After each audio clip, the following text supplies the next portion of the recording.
Tiny in All That Air, the Philip Larkin Society podcast.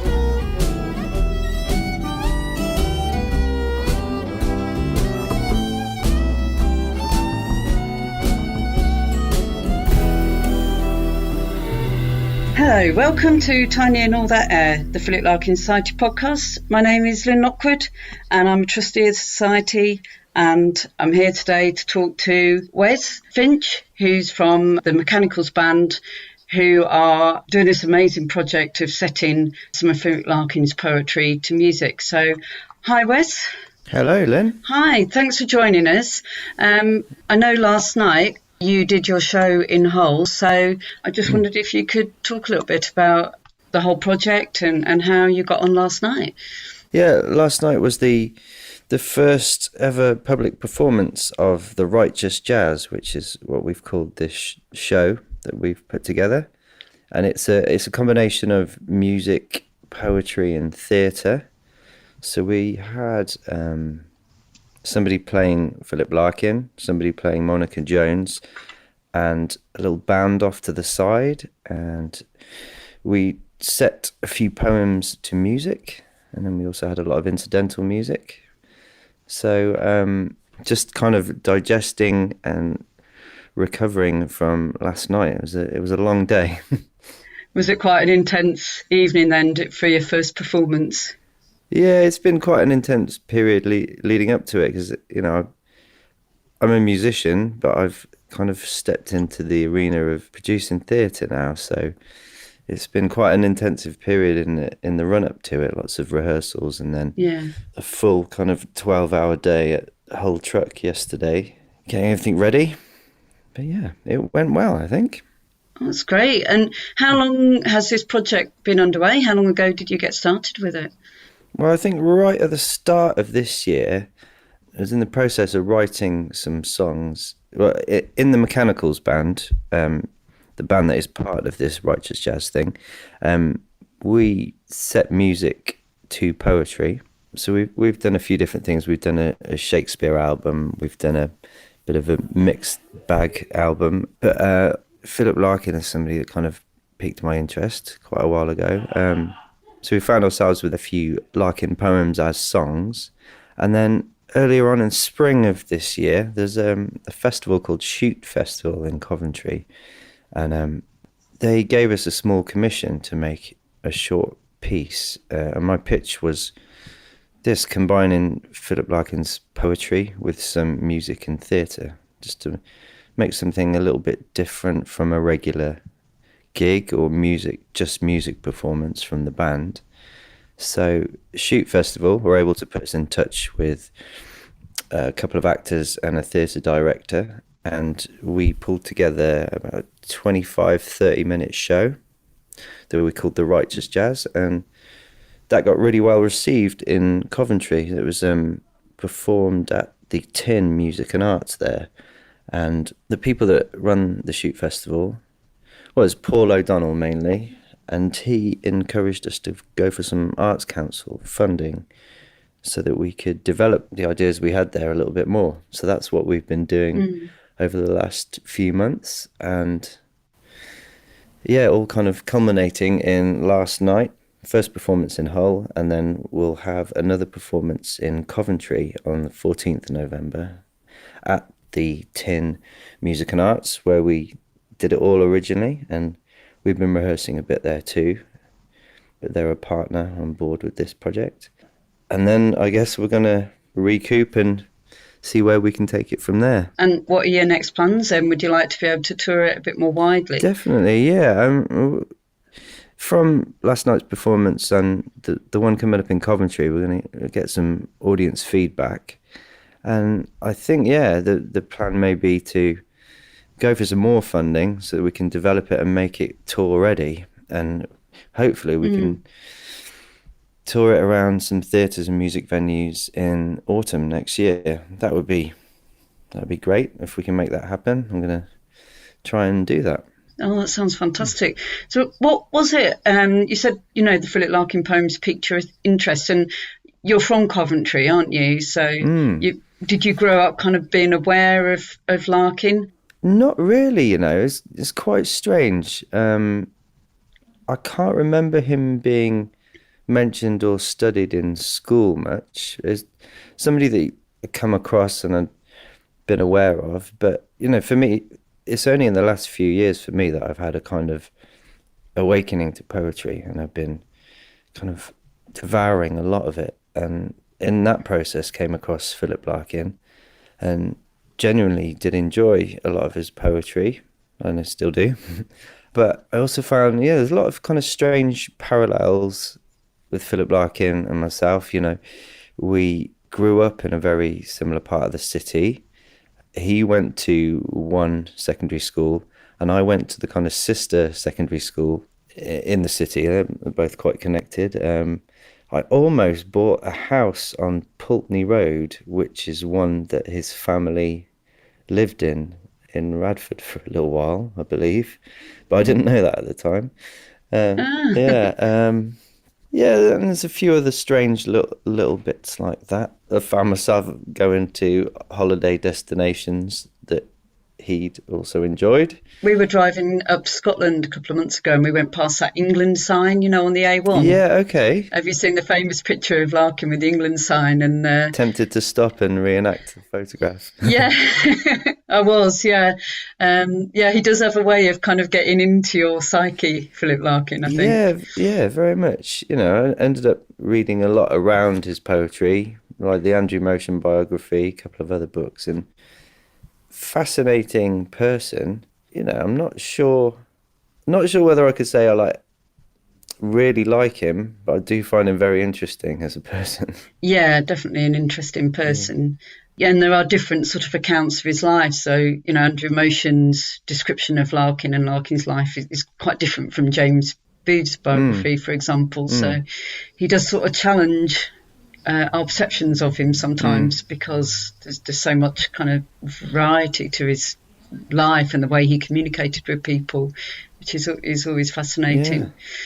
So which of the poems did you use then last night in the show? We open with Horns of the Morning from the first collection. Is it North Ships? Yeah, I think it's just called number 7 in the book. The Horns of the Morning, I think that was the first one I wrote. I was just kind of, to me, lent itself to a bit of a swing jazz number. So that's one in there. We do This Be the Verse, and we've made something with Mr. Bleaney as well. That's more of there's a piece of music called Mr. Bleaney, and we kind of, the reading of the poem is shared between 3 people. It's like a 3-way conversation there. Oh, because Horns of the Morning is music at the start of the podcast and at the end of our podcast. That's right, great. So, well, you know what that sounds like. Which you very kindly lent to us. So our podcast listeners will be familiar with that. And, when I heard that for the first time, I really did love that jazz influence. And it took me to a poem in the North Ship that I wasn't particularly familiar with. Because I think the North Ship, it's that kind of earlier poetry, and I think people are very familiar with obviously the Wits and Weddings collection, but when you go into the North Ship, there's so much sort of beautiful lyrical poetry that you clearly picked up on. I really enjoy that collection. I think people feel like he hadn't quite developed and found his own true voice then by that point, still kind of influenced by the people he admired, but and of course, Long Line Days you use, and you picked up another poem that wasn't even published in his lifetime. So how did you find that poem? How did you come across Long Line Days? I think I read some reference to it and then came across it in, I think it was the recent Faber collection, all the poems, and it just comes under the unpublished section. Yeah. I think that's a strong favourite of mine. The music we've got for Long Lion Days. I mean, it's not a particularly characteristic poem of his, because it's it's short and fairly positive and nature loving, which there's kind of a group of poems like that, and I guess I wanted to highlight those as well, because a lot of people seem to know This Be the Verse. It's quite notorious because of the opening line. Yeah. But yeah, Long Lion Days. Have you heard that one yet? I heard that one when we played all your music at the Philip Larkin Society committee meeting in the summer. Oh yeah, okay, great. So it's lovely to hear all of those. Well, hopefully you'll get to hear it with the full band at some point as well. Yeah, I'd love to. So what have you kind of learnt about Philip Larkin then as you've been doing the show? Has he changed your understanding of him? Yeah. Is there anything sort of surprising or anything that's kind of you didn't expect? Well, let me think. About Yeah, nothing I'd say surprising, just kind of intriguing. The different kind of facets of his character. Yeah.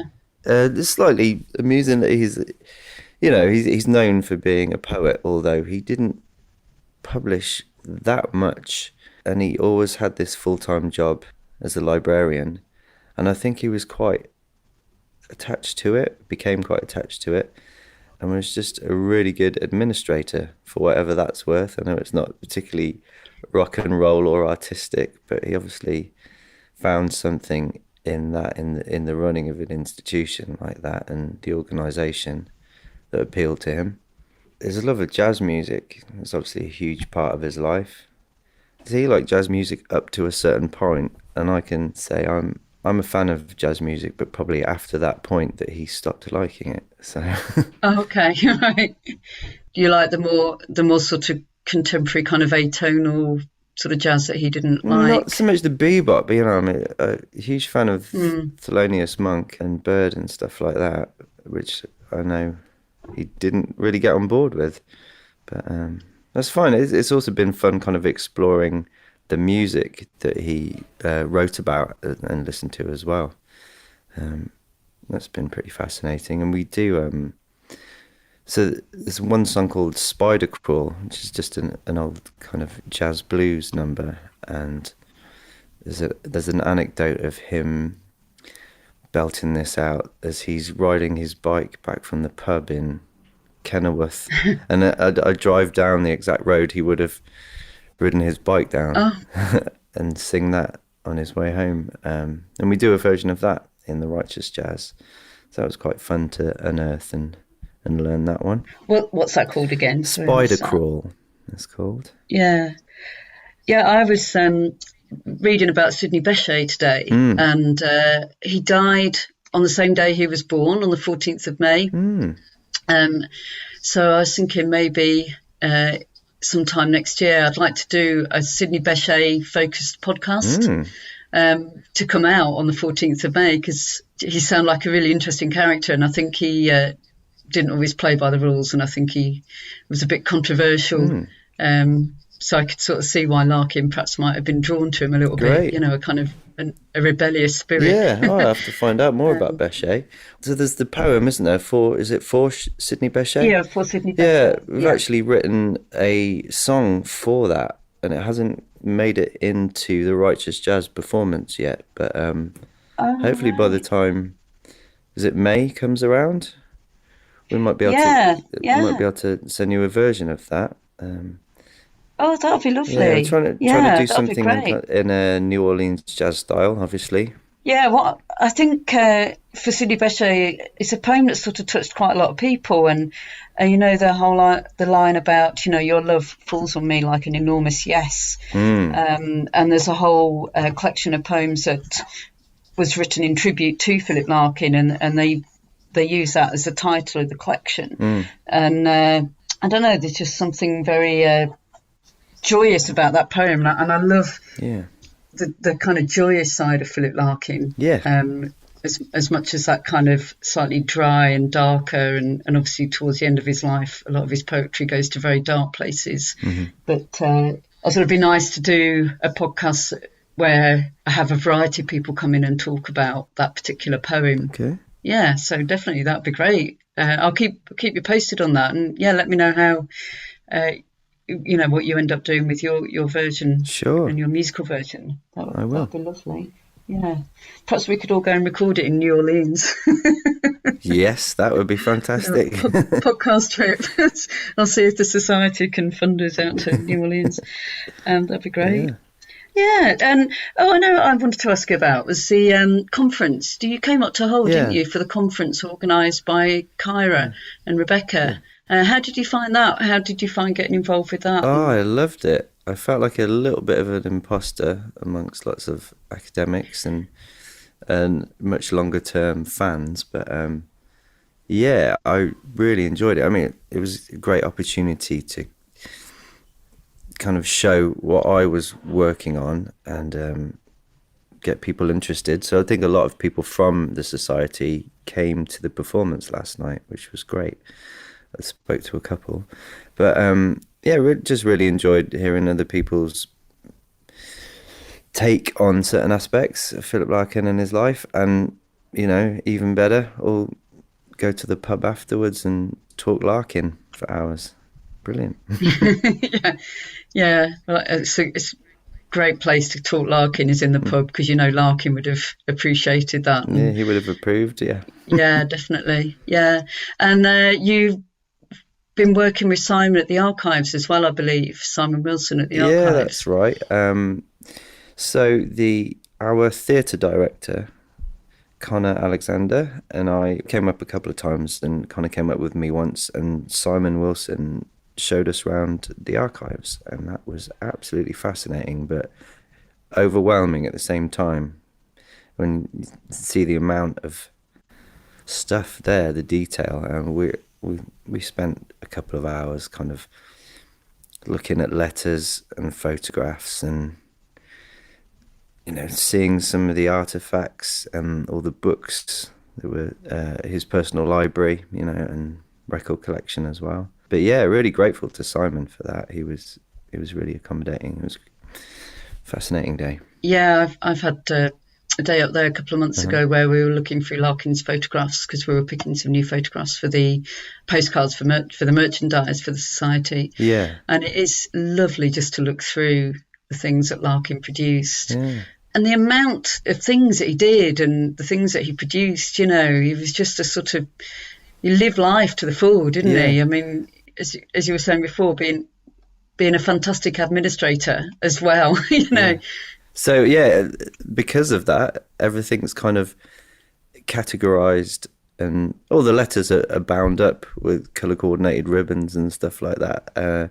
It wasn't a mess. It was all well organized stuff. So yeah, and I suppose I always think of him as being a photographer. It's kind of like categorizing the world around him, and sort of ordering it in the way that he sees it, if that makes sense. And his photography is just astonishing, and he's just an incredibly capable person, able to produce this beautiful photography of a professional standard, and the most astonishing poet, of course, and like a world leading librarian as well, because he was in the forefront of developing the library at Hull that became, absolutely a state-of-the-art library. Yeah, have you been to the Bryn Mawr Jones Library? Yeah, several times. And we have our society meetings in there. Yeah. And I went on the tour actually about a year ago. Have you been on the tour where they take you all round the library? I haven't, but fortunately, here's another coincidence. My partner's mother has recently retired, but she worked in the library as the personal secretary to the head librarian. Not like after Larkin's time, but through her we were able to get in, and I had a kind of tour through her. Yeah. Oh, that's great. So you went into the office where they've still got his desk. Yeah, and yeah. His pictures up on the wall, and his toad. His glasses are there. Yeah. No, it's great. Yeah, we went on that tour. I think they were putting on special tours when they had the exhibition at the New Eyes Each Year exhibition. So we went round there. Is that the one with all his ties hanging up? I mean, you walked through his library to get into the room. Yeah, that was fantastic. Yeah, I really enjoyed that. It was fantastic. Yeah, and they had his outfits. Yeah. Sort of beautifully displayed, and everything was pink. There was lots of pink everywhere and lots of beautiful bright colours. Again, a real sort of celebration. Yeah. And I think that's something that's, with Grace and Perry's involvement, for example, there's constantly new ways of looking at Larkin and new people like yourselves, bringing in different perspectives to Larkin. I hope so. And I hope that, with the podcast as well, we can sort of continue to do that and interest people in him and bring them along on the Larkin ride. Mm-hmm. So you've got your show coming up in Coventry, and then you're going to continue to develop, hopefully, for a kind of wider tour next year. Is there anything else Larkin related you're planning to do? Well, we've got some of the music already recorded, and we are, after this phase of these performances is finished, we're going to concentrate on getting the rest of that music recorded. So I think by spring next year we'll be able to have a CD, an album of all Righteous Jazz related music, and let's see what else the future holds. I don't know yet. So thank you to Wes for taking time out to talk to us and for your support for the podcast. And we're looking forward to hearing more from the Mechanicals, and we really wish you well with the Righteous Jazz. I'd like to take a few minutes just to thank some of our Twitter followers: Andrew Stout, Chris Walsh, Karen Nuttin. Lovely to hear from King Henry VIII School in Coventry, which is Philip Larkin's old school, and Matthew Clegg. So thank you for all your Twitter comments and interaction. Please follow us at tiny_air or have a look at philiplarkin.com. You can buy Philip Larkin merchandise there and even become a member of the society. This podcast is produced by Simon Galloway, and the music is provided by the Mechanicals. Please get in touch if you have any suggestions or a story to tell of your own. The horns of the morning are blowing, are shining. The meadow is wet with the coldest of dew.